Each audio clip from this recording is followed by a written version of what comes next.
गणेशोत्सवाच्या निमित्ताने आकाश तरुण मंडळ धार्मिक वातावरणात आरती कार्यक्रम उत्साहात पार पडला। समाजसेविका मंगलाताई निपाणीकर यांच्या हस्ते गणरायाची आरती करण्यात आली। त्यानंतर त्यांच्या हस्तेच महाप्रसादाचे वाटपही करण्यात आले। या महाप्रसादाचे आयोजन विशेषतः कोळसा ग्रुप तर्फे करण्यात आले होते। यावेळी आकाश तरुण मंडळ, एकत्र तालीम, ओम साई तरुण मंडळ, चॉईस मंडळ, मोगली तरुण मंडळ, राजे ग्रुप, कोळसा ग्रुप आणि फुटबॉल बॉयज या मंडळांना मंगलाताई निपाणीकर यांनी या सर्व मंडळांना भेटी देऊन कार्यकर्त्यांचं कौतुक केलं। यावेळी उपस्थित मंडळांनी त्यांचे मनपूर्वक स्वागत करून आभार मानले।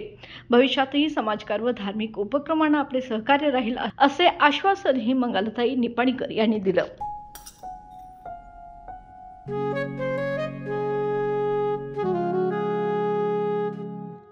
बाबा, आज येताना बासुंदी घेऊन या ना। अगं, कालच आपण आईचा वाढदिवस होता म्हणून आणली होती ना।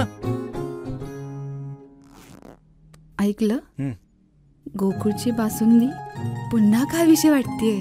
खरं सांगू, मलाही खावीशी वाटतेय। पुन्हा पुन्हा खावीशी वाटणारी गोकुळ बासुंदी।